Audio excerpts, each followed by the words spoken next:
We're going to be making an octopus craft today. So we need a piece of paper, some scissors, a marker, especially a high contrast to your paper marker, and tape of some kind. For this octopus, we're going to start with our marker, and we are going to draw lines to give our octopus his 8 legs. So I'm going to start by drawing a line in the middle of my page, from right in the middle to the very bottom. Now that line is kind of thin. It's going to be a little trickier to cut than a thicker line. So let's trace and make that line a little bit thicker. It'll be easier to cut. So now I've got 2 pieces. I'm going to draw another line over here. Now we see I have 3. I'm going to try to make them wide as I draw. And right between this one and the other side, I'm going to add another line. So now we've got 1, 2, 3, 4 sections, but an octopus has 8 legs. So we're going to draw a line in each of these spaces to make them turn into 2 pieces. So we have 8 legs. So this one, and the next area. There we go. Last one.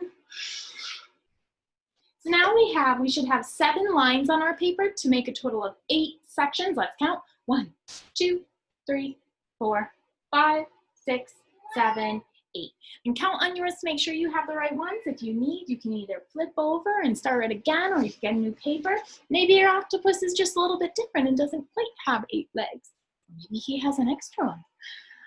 Either way, now we are going to be about ready to cut. The last thing we want to do before we cut is give a face to our octopus. So I'm going to put 2 eyes, a curved line for his mouth, and that's my octopus's face. Now we are ready to cut. I'm going to pick up my paper and make sure that where I want to start cutting is toward my belly. I'll use thumbs on top for our scissors. With my scissors, the blade is pointed away, not toward me, blade away, and the thumb hole, the small hole on top for the thumb. I'll put my elbow at my side, helper hand holding with thumb on top.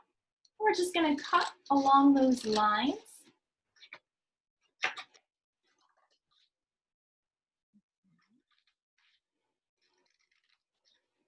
Take our time with our cutting. You can pause if you need to, or fast forward through this part, depending on if you're doing it along with me or watching how it's done and then doing the whole craft all at once. We'll keep going, opening and shutting, slowly, carefully moving our scissors forward. Notice how I'm stopping at the end of the lines. I'm trying to not go further forward. We don't want to cut our octopus's face, and we don't want to cut our whole paper into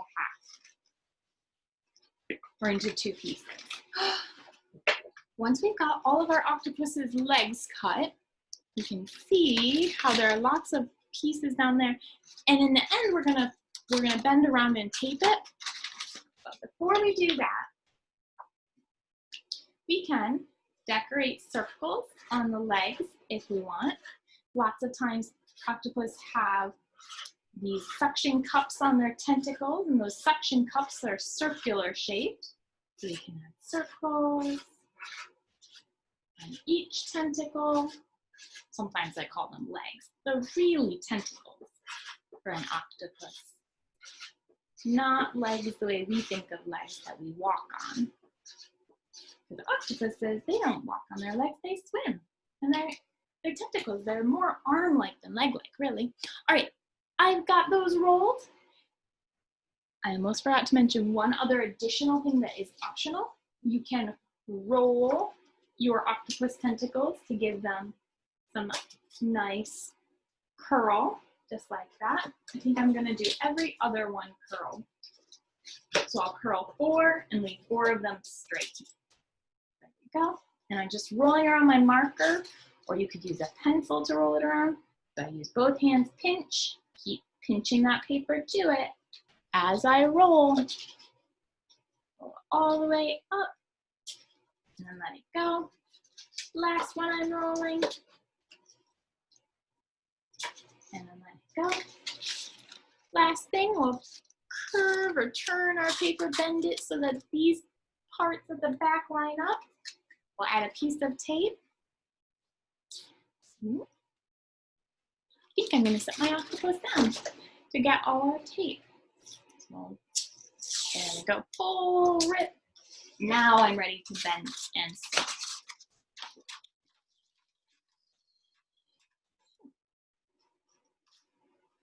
Put my tape so that it connected the two pieces together. And there's my octopus. Have fun.